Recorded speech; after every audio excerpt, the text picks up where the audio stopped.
देखिए, मेरी मौजूदगी अभी खगड़िया जिला केंद्रीय सहकारिता बैंक के चेयरमैन सह प्रवक्ता बिहार प्रदेश कांग्रेस कमेटी के अखिलेश कुमार विद्यार्थी से रूबरू होते हुए उनसे सवाल करेंगे कि यह धान का जो अधिप्राप्ति था वो खत्म हो गई है, लेकिन अब गेहूं की अधिप्राप्ति होनी है और सभी शाखाओं को गेहूं की खरीद करनी है। लेकिन जो गेहूं की खरीद ऐसे खुले आम बाजार में शहर में 2300-2400 रुपये क्विंटल मिलता है और शाखा के द्वारा खरीदे जाने पर भी 2275 रुपये का जो निर्धारित रखा गया है, उसमें भी किसानों को सही समय पर उसकी दाम नहीं मिलना। ये कहावत है, मैं केंद्र सरकार के बारे में कहता हूँ, बिहार सरकार के बारे में, अंधेर नगरी चौपट राजा। सूरज भाई, खगड़िया जिला ही नहीं, खगड़िया जिला सहकारिता बैंक के सारे पैक्स अध्यक्ष 129 पैक्स अध्यक्ष कैसे खरीदेंगे? 2275 रुपया कीमत है, सरकार द्वारा निर्धारित है। मार्केट में खुलेआम 2500 रुपया बिक्री हो रही है। अब केंद्र सरकार बतावे, मोदी की गारंटी बतावे, माननीय मुख्यमंत्री नीतीश कुमार की गारंटी बतावे, ये गेहूं की खरीद 2275 में पैक्स अध्यक्ष कैसे करेंगे किसानों से? वो तो खुले मार्केट में 2500। शर्म नहीं आती है बिहार सरकार को? शर्म नहीं आती है मोदी सरकार को? वोट मांगने में शर्म नहीं आती? किसानों पर अत्याचार किया जा रहा है, समर्थन मूल्य नहीं दिया जा रहा है। समर्थन मूल्य देना चाहिए, समर्थन मूल्य मिल जाता तो आज ये नौबत तो नहीं आती। और सबसे आश्चर्य सा लगता है कि जो प्रिंसिपल सेक्रेटरी खाद्य विभाग के कोई, वो सरकार के दबाव में काम करते हैं, जिला पदाधिकारी भी सरकार के दबाव में काम करते हैं। मुझे जितने भी बिहार के चेयरमैन है कोऑपरेटिव बैंक के, उसको टास्क फोर्स का मेंबर बनाया। मैं उस हैसियत से भी बोलता हूँ खगड़िया जिला टास्क फोर्स मेंबर के रूप में कि आप बताइए कि 2275 कितना अन्याय है किसानों के साथ, कितना कुठाराघात है। ये पैक्स अध्यक्षों के साथ, किसानों के साथ मजाक है। ये बिहार सरकार ने और केंद्र सरकार ने मजाक बना दिया है गेहूं की कीमत का। शर्म नहीं आती है नीतीश सरकार को? शर्म नहीं आती है? बेशर्म है ये सरकार, बेशर्म है। ये किसान विरोधी सरकार है, आरक्षण विरोधी सरकार है, युवा विरोधी सरकार है, दलित विरोधी सरकार है, पिछड़ा विरोधी सरकार है, सारे सिस्टम में विफल सरकार है। और एक तरफ चुनाव हो रहा है और एक तरफ जबरदस्ती कह रहा है कि धान खरीदो, गेहूं खरीदो। उनके प्रधानमंत्री जी मुस्लिम के बारे में तुष्टीकरण करते हैं, तुष्टीकरण की बात करते हैं और दूसरी तरफ भी कई नेताओं के द्वारा तुष्टीकरण की बातें की जाती है। क्या कहते हैं प्रधानमंत्री नरेंद्र मोदी जो कह रहे हैं, क्या वह सही होगा या गलत? देखिए, प्रधानमंत्री Modi ji always tell it. 2014 में उसने कहा था कि 2 करोड़ बेरोजगारों को प्रति साल, जो प्रधानमंत्री बने थे उस सभा में बोला था, वादा किया था 2 करोड़ बेरोजगारों को रोजगार देंगे। मैं बार बार कहता हूं सोशल मीडिया के माध्यम से, और 10 साल हो गया, 10 दूना 20 करोड़ बेरोजगारों को क्या रोजगार उसने दिया? युवाओं को ठगा। वो गलत बयानी करते हैं। आदरणीय लालू यादव ने कहा कि मुस्लिम में भी जो आर्थिक रूप से पिछड़े हैं, ना कि टोटल मुस्लिम की बात उसने की, उसमें भी जो अति पिछड़े हैं तो मिल रहा है, अभी भी आरक्षण मिल रहा है। उसको तोड़ मरोड़ कर मोदी जी तुष्टीकरण की राजनीति करते हैं, हिंदू मुस्लिम की बात करते हैं और मुद्दे की बात नहीं करते।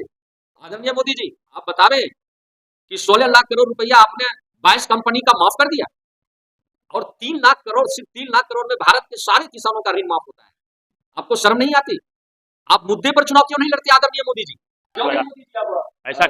ऐसा कयास लगाया जा रहा है कि आपने अभी कहा तेजस्वी जी भी प्रधानमंत्री के उम्मीदवार हो सकते हैं, लेकिन ऐसा आम लोगों में, बिहार के लोगों में ऐसा कयास लगाया जा रहा है कि यदि तेजस्वी जी को प्रधानमंत्री बनाया जाए तो विदेशों में किस तरह का भाषण देंगे, चूंकि वो तो 9वीं फेल है या 10वीं फेल है।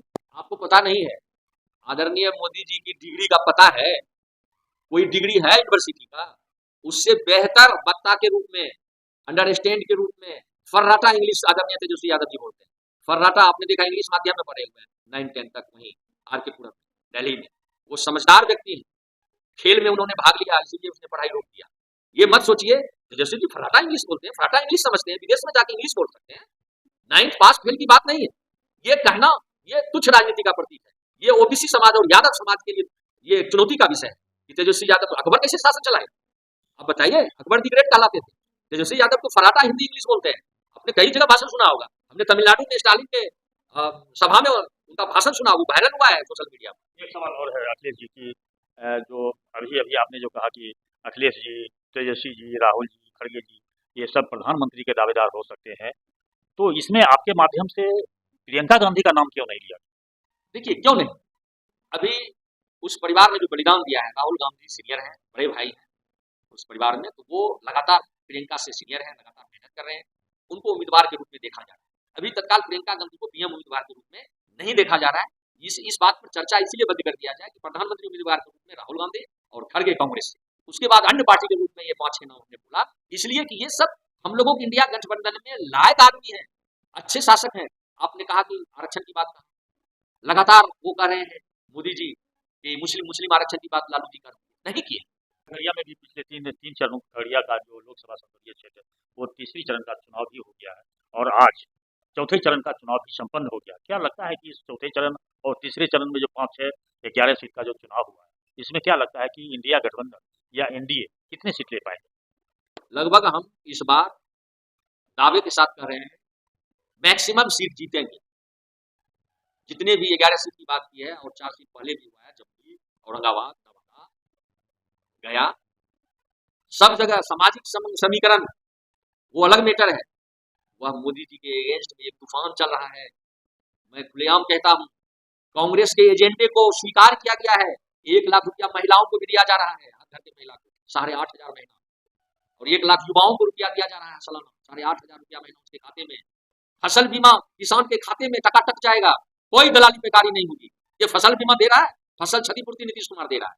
कितना गलत कर रहा है, किसानों के साथ कितना अन्याय हो रहा है। अच्छा, आपके माध्यम से जो अभी कही जा रही है ये सवाल, विगत 3 दशक पूर्व राजीव गांधी जो प्रधानमंत्री थे, उनके उसी कार्यकाल में उन्होंने कहा था कि हम 1 रुपया भेजते हैं तो देश में 95 पैसा या 90 पैसा पहुंच पाती है। उस समय भी तो कांग्रेस की सरकार थी, तो ऐसा क्या बात हुआ जो उन्होंने यह बात कही?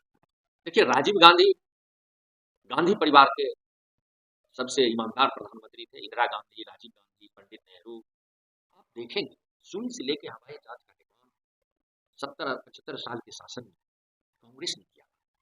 उसमें नेहरू जो भारत के राष्ट्र निर्माता थे, पंचशील का सिद्धांत नेहरू ने किया। शास्त्री जी बने, जय जवान जय किसान का नारा दिया। इंदिरा गांधी शेरनी दुर्गा कहलाई। 94,000 सैनिकों, पाकिस्तानी सैनिकों लाहौर में घूस के सरेंडर करवाए। क्या ढिंढोरा पीटा गया था, बांग्लादेश को अलग कर दिया गया। ये इंदिरा गांधी शेरनी थी। शिमला समझौता हुआ, आप याद कीजिए।